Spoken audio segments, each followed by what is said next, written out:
don't.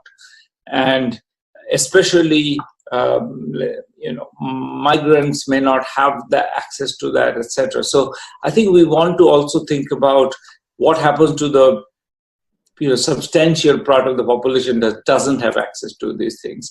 And probably the right answer is that we should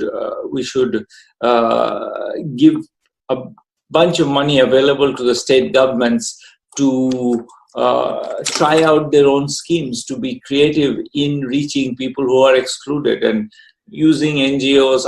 I think that we have to be willing to take some amount of, mistargeting, malfeasance. Some money will be stolen, but I think if we sit on our hands and say that we don't want to do anything that's going to possibly go wrong, then I think we'll make sure it goes wrong in a sense.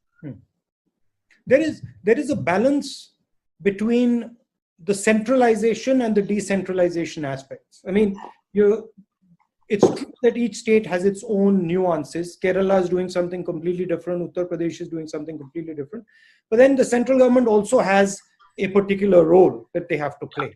And there's a tension I can see between these two ideas. You're completely right that this is a tension, and clearly the migrant movement question cannot be handled by a state government. It's a little bit odd that it is being handled so much bilaterally that, in a sense, I feel that that's a problem, because this is a place where you don't want to decentralize because you want to actually aggregate the information. If this is a population of people who are very infected, you don't want them to be moving through the whole country. And so I feel that that's a place where we should have tested people before they're allowed to board a train or something. Yeah. So that's a central question. Yeah. That's something that only a federal government can do, is tell the government of UP that you cannot just bring your migrants home. Conversely, I think the question of how to serve migrants in Bombay city is the Maharashtra government's problem or the Bombay city municipality's problem. And you can't have,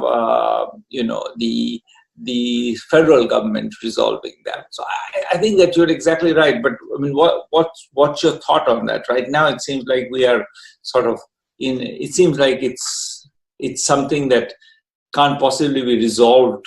In the longer run, I think we need to think of, institutions which are more robust in that way. But right now, I don't see what we can do about it.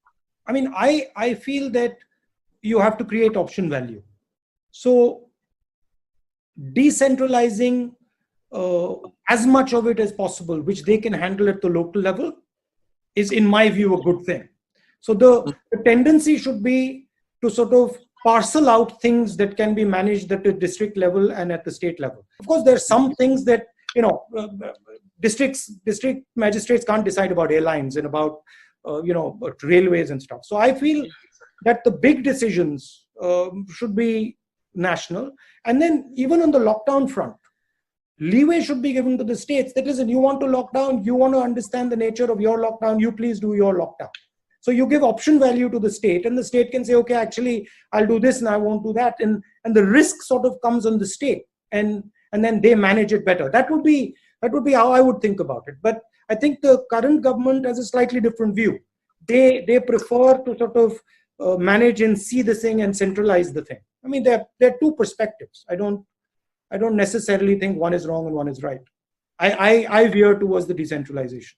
I think that's what I would have done, is announced a bunch of money available for proposing good schemes for reaching the poorest people, and let states innovate. I mean, this is really, and I think there are good NGOs in most states who can be brought into that process, and as you say, the district magistrates often have great ideas, and we might as well benefit from all of that. So, are there some experiences in other countries that you found interesting? So, I'll tell you one thing that Indonesia is doing right now. Indonesia has decided that it's going to give out, cash transfers, and it's going to give it entirely through a community decision-making process. So the community is going to decide who are the people who are needy, and and choose them for the transfers. And I mean, we worked with the Indonesian government on exactly this issue many years ago, and we find that it doesn't do any worse than the centralized targeting. Is you don't get captured by special interests or anything, and in fact, what you get is, people make judgments about what is appropriate in a much more locally nuanced way. In India, so I think that's an experience we could learn from. They have very much gone in the direction of using, telling the community, here's some money, give it to the ones who are the most needy. And that's probably, and in an emergency, that's a good policy for sure, I think. Because at least the community has some information that wouldn't possibly centralize. You would run into the sort of dominant caste problem, where the dominant caste would try and sort of shape that money flow. Maybe, but on the other hand, you'd worry that if you in the process of trying to prevent that, I would rather put in place extra money to allow for that than to try to figure out who are the deserving people in the village. It just seems to me, I mean, I think the one that drives a bit in the direction of what I think you've been saying and the government has also been saying, which is try to widen the reach of PDS. And that's clearly right, and make that basically quasi-universal. So that's one way to avoid that. But if you want to do more than that, to get cash to people, and some people have these Jan Dhan accounts and others don't. Some people are in NRDTA roles. That's another way to get cash to people, and some are not. Some are on the Ujjwala lists, and some are not.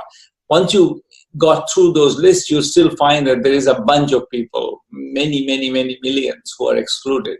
And how do you serve those people? And for that, it's clear that there should be some funds available to some very local authority who can identify those people and serve them. And I don't disagree with you that there might be elite capture of some form or the other. We worried about that a lot in Indonesia when we were working there. In fact, found not much evidence for it, to be honest. I think we'll have to sort of take a chance that some of this will go wrong. But I think if we don't take a chance, we'll surely get it wrong. So be brave, basically. Yeah. Take few risks, because we are in a bad situation. When you're in dire straits, then I think being brave is the only option, really. And how do you see this thing playing out, once the disease washes out 6 months from now, from the poverty aspect? I mean, there's obviously going to be a backlash, economic backlash. There's going to be bankruptcies. How do we sort of think of it in the medium term as opposed to the immediate short term? Right. So that's sort of what we were talking about a little bit before, which is this question of I think a demand shortfall. I think that's the. I mean, there are two concerns. One is how to avoid a chain of bankruptcies, and I think maybe writing off a lot of debt is the way to avoid that, as you had mentioned. And the other one is a demand shortfall, and getting some cash into the hands of the population is the best way to kickstart the economy. The US is very aggressively doing that, and this is a Republican administration run by a bunch of financiers, in fact, and they are willing to do it where we should be willing. I mean, this is not run by like a bunch of socially minded liberals. It's run by people who used to work in the financial sector, but they've decided that just for economic survival of the economy, we need to pump money into people's hands. And I think we should take a cue from that. This is also changing the sort of balance of power in the world to an extent. That is also pretty clear. How do you think about that? I think that both of them are right. I'm very worried for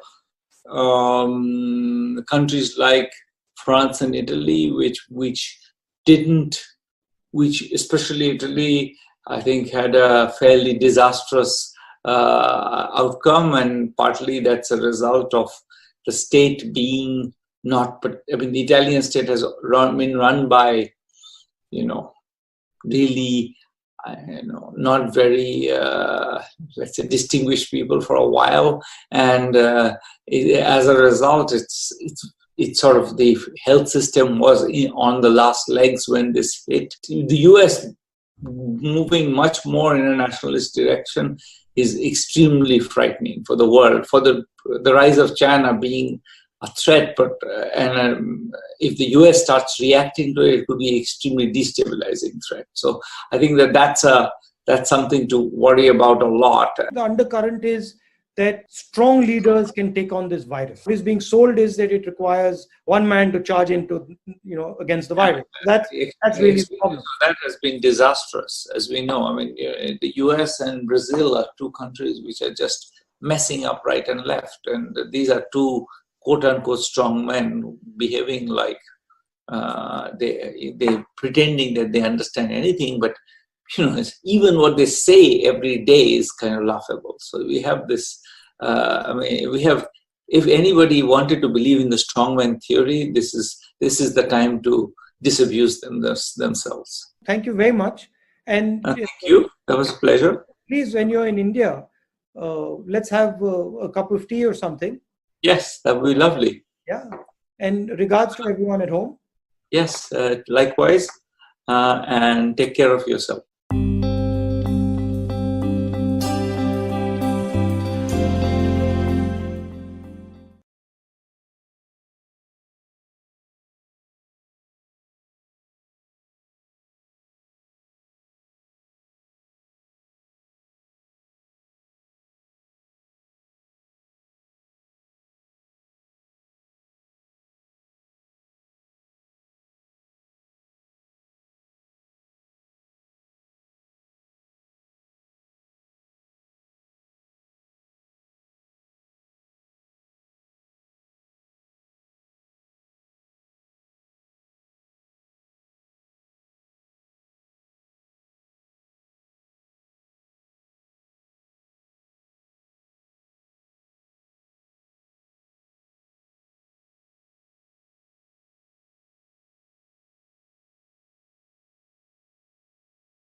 First of all, thank you very much having this chat. I appreciate you giving your time, and absolutely. I know you must be pretty busy. Not